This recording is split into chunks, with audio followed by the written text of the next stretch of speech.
اور یہ کہانی بھی لوگوں نے اپنی کتابیں بیچنے کے لیے بنائی ہے۔ ویسے قرآن میں ایک صراط مستقیم ہے، یعنی سیدھا راستہ، جو قرآن کی سورہ نمبر 24 کی آیت نمبر 46 کے مطابق اللہ کی آیات پر عمل کرنے سے ملتا ہے، مگر یہ وہ راستہ ہے جس پر آپ اپنی زندگی میں چلتے ہیں اور اسی کی بنیاد پر جنت یا جہنم کا تعین کیا جاتا ہے۔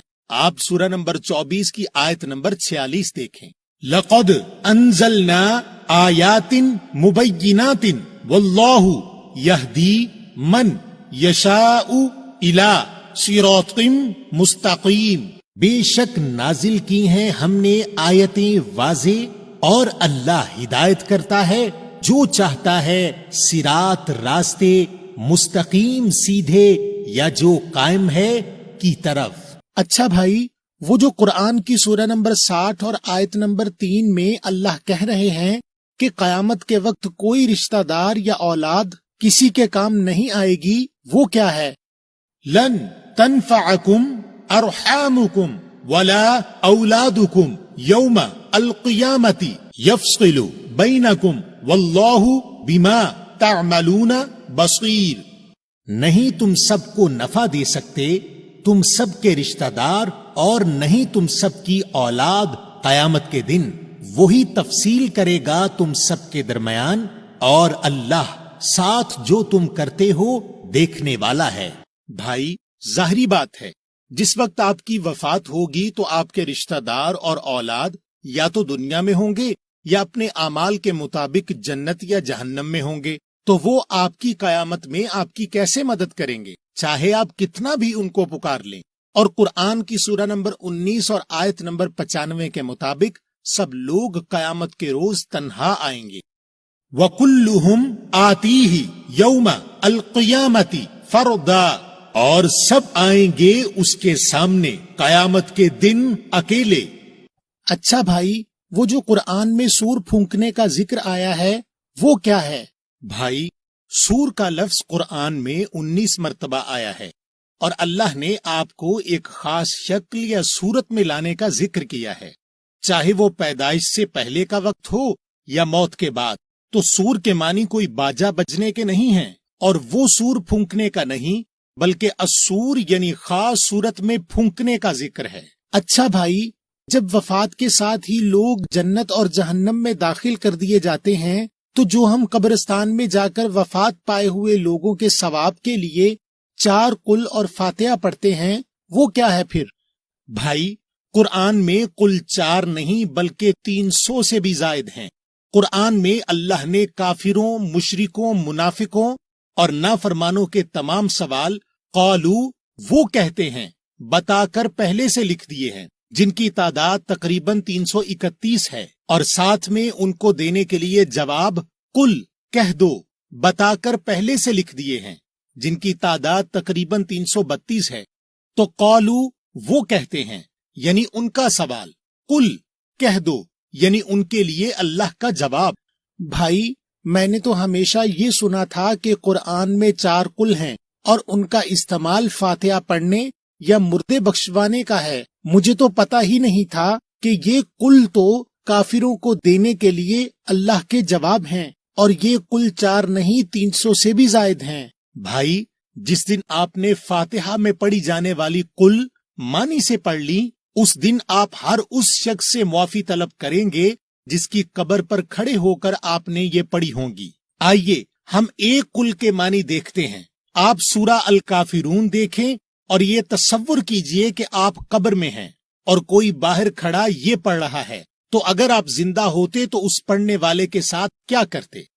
قل یا ایہا الکافرون لا اعبد ما تعبدون ولا انتم عابدون ما اعبد ولا انا عابد ما عبدتم ولا انتم عابدون ما اعبد لکم دینکم ولی دین۔ کہہ دو اے خاص کافرو، نہیں میں عبادت حکم پر عمل کرتا جو تم عبادت حکم پر عمل کرتے ہو، اور نہیں تم عبادت حکم پر عمل کرنے والے جو میں عبادت حکم پر عمل کرتا ہوں۔ اور نہیں میں عبادت حکم پر عمل کرنے والا جو تم عبادت حکم پر عمل کرتے ہو، اور نہیں تم عبادت حکم پر عمل کرنے والے جو میں عبادت حکم پر عمل کرتا ہوں۔ تم سب کے لیے تم سب کا دین فیصلہ اور میرے لیے میرا دین فیصلہ۔ یا اللہ، بھائی مجھے تو اندازہ ہی نہیں تھا کہ یہ جو ہم قبر پر کھڑے ہو کر پڑھتے ہیں ان کے معنی کیا ہیں۔ ان آیات میں تو اتنا واضح ہے کہ اللہ کل کے ذریعے اللہ کی آیات کا انکار کرنے والوں کو جواب دے رہے ہیں، اور اس کا یہ مطلب بھی ہے کہ جو ہم قبر پر پڑھتے ہیں اس کا کوئی ثواب بھی نہیں۔ بھائی پورے قرآن میں ایک بھی آیت ایسی نہیں جو کہے کہ قرآن پڑھنے کا کوئی ثواب ہے، کیونکہ سورہ البقرہ کی آیت 2 اور آیت 185 کے مطابق قرآن ہدایت کی کتاب ہے۔ ہاں، قرآن پڑھ کر آپ جو عمل کرتے ہیں اس پر سزا اور جزا ضرور ہے، اور بھائی اگر آپ کسی سے محبت کرتے ہیں تو اس کو ابھی قرآن سے ہدایت دے کر اس کے اعمال قرآن کے مطابق کروا کر اس کو سیدھا جنت بھجوا دیں، اس کے مرنے کے بعد بخشوانے کا انتظار کیوں کر رہے ہیں؟ اچھا بھائی، میں نے یہ بھی سنا ہے کہ ہم چونکہ مسلمان ہیں اور ہم نے کلمہ پڑھا ہے، لہٰذا اگر ہم گناہ بھی کریں گے تو چند دن جہنم میں رہنے کے بعد جنت میں بھیج دیے جائیں گے۔ بھائی یہ کہانی ہے، آپ کو کس نے سنائی؟ دیکھیں قرآن کی سورہ نمبر 2 کی آیت نمبر 80 اور 81 میں اللہ آپ کو کیا بتا رہے ہیں، اور اس آیت میں آپ قل اور قالو کا استعمال بھی دیکھیں۔ وَقَالُوا لَن تَمَسَّنَا النَّارُ إِلَّا أَيَّامًا مَعْدُودَةً قُلْ أَتَّخَذْتُمْ عِنْدَ اللَّهِ عَهْدًا فَلَنْ يُخْلِفَ اللَّهُ عَهْدًا أَمْ تَقُولُونَ عَلَى اللَّهِ مَا لَا تَعْلَمُونَ بَلَى مَنْ كَسَبَ سَيِّئَةً وَأَحَاطَتْ بِهِ خَطِيئَتُهُ فَأُولَئِكَ أَصْحَابُ النَّارِ هُمْ فِيهَا خَالِدُونَ۔ اور وہ کہتے ہیں کہ چھو ہی نہیں سکے گی ہمیں آگ چند روز کے سوا۔ کہہ دو کیا تم نے اللہ سے عہد لے رکھا ہے کہ اللہ اپنے عہد کے خلاف نہیں کرے گا، بلکہ تم اللہ کے بارے میں ایسی باتیں کہتے ہو جن کا تمہیں علم نہیں۔ ہاں، جو برے کام کرے اور اس کی خطائیں گھیر لیں تو ایسے لوگ دوزخ والے ہیں، وہ ہمیشہ اس میں رہیں گے۔ یا اللہ، بھائی اس آیت نے تو مجھے اتنا شرمندہ کر دیا۔ اللہ نے کل کے ذریعے نہ صرف لوگوں کا بیان بھی دکھا دیا بلکہ قولو کے ذریعے اتنا واضح جواب دے دیا کہ جو جہنم میں گیا خطائیں کر کے، یعنی جس نے اپنی زندگی میں اپنی مغفرت نہیں کروائی، وہ جہنم میں جائے گا اور اس میں ہمیشہ رہے گا۔ اور بھائی میں نے تو سنا ہے کہ جس نے مرتے وقت کلمہ پڑھ لیا تو اس کے سارے گناہ معاف ہو جائیں گے۔ بھائی یہ بھی لوگوں کی گھڑی ہوئی کہانی ہے۔ قرآن کی سورہ نمبر 10 اور آیت نمبر 90 سے 92 کے مطابق اللہ کے اوپر ایمان تو مرتے وقت فرعون بھی لے آیا تھا اور کلمہ پڑھ کر مسلمان بننے کا اقرار بھی کیا، مگر اللہ نے اسے قبول نہیں کیا۔ آپ یہ آیتیں دیکھیں، وَجَاوَزْنَا بِبَنِي إِسْرَائِيلَ الْبَحْرَ فَأَتْبَعَهُمْ فِرْعَوْنُ وَجُنُودُهُ بَغْيًا وَعَدْوًا حَتَّى إِذَا أَدْرَكَهُ الْغَرَقُ قَالَ آمَنْتُ أَنَّهُ لَا إِلَهَ إِلَّا الَّذِي آمَنَتْ بِهِ بَنُو إِسْرَائِيلَ وَأَنَا مِنَ الْمُسْلِمِينَ الْآنَ وَقَدْ عَصَيْتَ قَبْلُ وَكُنْتَ مِنَ الْمُفْسِدِينَ فَالْيَوْمَ نُنَجِّيكَ بِبَدَنِكَ لِتَكُونَ لِمَنْ خَلْفَكَ آيَةً وَإِنَّ كَثِيرًا مِنَ النَّاسِ عَنْ آيَاتِنَا لَغَافِلُونَ۔ اور ہم نے پار کر دیا 7 بنی اسرائیل کو خاص دریا سے، پس پیروی کی ان کی فرعون اور اس کے لشکر نے سرکشی اور دشمنی سے، یہاں تک کہ جب اس کو احساس ہوا خاص غرق ہونے کا، کہا میں ایمان لایا، اس کے سوا کوئی معبود نہیں کہ جس پر ایمان لائے اولاد اسرائیل، اور میں مسلمین میں ہوں۔ اب اور یقیناً تو پہلے نافرمانی کرتا رہا اور خاص فساد کرنے والوں میں رہا، پس خاص دن ہم تجھے نجات دیں گے ساتھ تیرے بدن کے، تاکہ تو جانشینوں کے لیے ایک آیت ہو، اور بہت سے لوگ ہماری آیتوں سے غافل ہیں۔ بھائی واقعی ان آیات کے مطابق اللہ کے اوپر ایمان تو مرتے وقت فرعون بھی لے آیا تھا، اور کلمہ پڑھ کر مسلم بننے کا اقرار بھی کیا اس نے، مگر اللہ نے اسے قبول نہیں کیا۔ تو یہ تو میری سمجھ میں آ گیا کہ مرتے وقت کلمہ پڑھنے سے معافی نہیں ملتی۔ اچھا بھائی، میں نے یہ بھی سنا ہے کہ ہم رسول پاک کی امت ہیں، تو رسول پاک ہمیں بخشوا لیں گے ہماری شفاعت کر کے۔ بھائی، سفارش یا شفاعت کا لفظ قرآن میں تقریباً 33 مرتبہ آیا ہے، اور اس میں واضح لکھا ہے کہ قیامت کے روز کوئی سفارش یا شفاعت نہیں، جیسے سورہ نمبر 74 کی آیت نمبر 44 سے 49 میں بیان ہے۔ اور سفارش کا اختیار انسانوں کو ضرور ملا ہے، مگر وہاں کسی کا نام نہیں۔ اور سورہ نمبر 4 کی آیت 85 کے مطابق وہ سفارش اچھی بھی ہے اور وہ سفارش بری بھی ہے، مگر وہ سفارش دنیا میں ہے، یعنی جو حق یعنی قرآن کا علم دے وہ آپ کی ہدایت کی سفارش آپ کی زندگی میں کرتا ہے، اور جو آپ کو قرآن سے باہر کا علم دیتا ہے وہ آپ کی گمراہی کی سفارش آپ کی زندگی میں کرتا ہے۔ اور بھائی، قرآن میں ایسا کہیں نہیں لکھا کہ رسول پاک ہمیں بخشوا لیں گے۔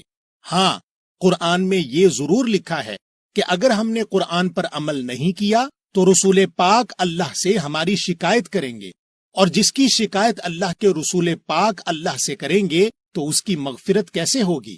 آپ سورہ نمبر 25 اور آیت نمبر 30 دیکھیں۔ وقال الرسول یا ربی ان قومی اتخذوا هذا القرآن مہجورا، اور کہا خاص رسول نے، اے میرے رب، بے شک میری قوم نے پکڑا اس قرآن کو پھر اس سے دور چلی گئی۔ تو بھائی اس کا مطلب یہ ہوا کہ ہم اگر گنہگار مر گئے تو ہماری بعد میں بخشش کا کوئی طریقہ نہیں، اور کیا کوئی صدقہ جاریہ بھی کام آئے گا؟ بھائی، صدقہ جاریہ نام کی کوئی چیز نہیں۔ صدقہ اللہ کی راہ میں تحفتاً مال دینے کے ہیں، اور اگر وہ مال آپ نے قرآن کے حکم کے مطابق صحیح جگہ پر دیا تو اس کا مکمل اجر اسی وقت لکھ دیا جاتا ہے، کیونکہ وفات کے ساتھ ہی آپ کی جنت یا جہنم طے ہو رہی ہے۔ تو بھائی ہم اس دنیا میں اپنی مغفرت کیسے کروا سکتے ہیں؟ اور وہ جو لوگ کہتے ہیں کہ اللہ تو غفور ہے، اس کو کوئی بھی ادا پسند آ جائے گی اور وہ معاف کر دے گا، اس کی بھی حقیقت بتا دیں۔ بھائی، کاش کہ ایسا ہوتا، مگر اللہ کا نظام انصاف کا نظام ہے، اور اس میں بخشش لینے کا سب کے لیے برابر کا موقع ہے اور سب کے لیے بیان ہے۔ آپ سورہ نمبر 20 اور آیت نمبر 82 دیکھیں۔ وَإِنِّي لَغَفَّارٌ لِمَنْ تَابَ وَآمَنَ وَعَمِلَ صَالِحًا ثُمَّ اهْتَدَىٰ، اور بے شک میں یقیناً بخشنے والا ہوں اس کے لیے جو توبہ کرے، پلٹے اور ایمان لائے اور عمل اصلاح کرے، پھر ہدایت پر رہے۔ بھائی لوگ تو ہمیشہ یہ کہتے تھے کہ 100 دفعہ استغفار پڑھ لو یا فلاں وقت یہ وظیفہ پڑھ لو تو گناہ معاف ہو جائیں گے، یا پھر اللہ کو کوئی ادا پسند آ جائے گی اور وہ معاف کر دے گا، مگر یہاں تو اللہ نے معافی لینے کے لیے 4 کاموں پر مشتمل عمل بتایا ہے، جس کے مطابق پہلے تو توبہ کرنی ہے، یعنی غلط کام چھوڑنا ہے، پھر ایمان لانا ہے، یعنی اللہ نے جو اس گناہ کے متعلق قرآن میں احکام دیے ہیں ان کو تسلیم کرنا ہے، پھر اصلاح کرنی ہے، یعنی اس گناہ سے جو لوگ متاثر ہوئے ان کا ازالہ کرنا ہے، پھر ہدایت پر رہنا ہے، تو اللہ غفور بنے گا اور گناہ معاف کرے گا۔ یعنی کہ استغفار پڑھنے سے یا کوئی بھی وظیفہ پڑھنے سے اللہ گناہ معاف نہیں کر رہے، بلکہ قرآن میں بیان کیا ہوا 4 کاموں پر مشتمل عمل کرنے سے معافی دے رہے ہیں، اور جب کوئی بات اللہ خود بتائیں تو اس سے زیادہ سچی بات کیا ہوگی؟ جی بھائی۔ اچھا بھائی، اللہ نے یہ تو بتا دیا کہ مجھے کیا عمل کرنے سے معافی ملے گی، مگر مجھے کیسے پتا لگے گا کہ میرے گناہ معاف ہو گئے؟ آپ ذرا سورہ نمبر 66 اور آیت نمبر 8 دیکھیں۔ یا ایہا الذین آمنوا توبوا الی اللہ توبۃ نصوحا عسى ربکم ان یکفر عنکم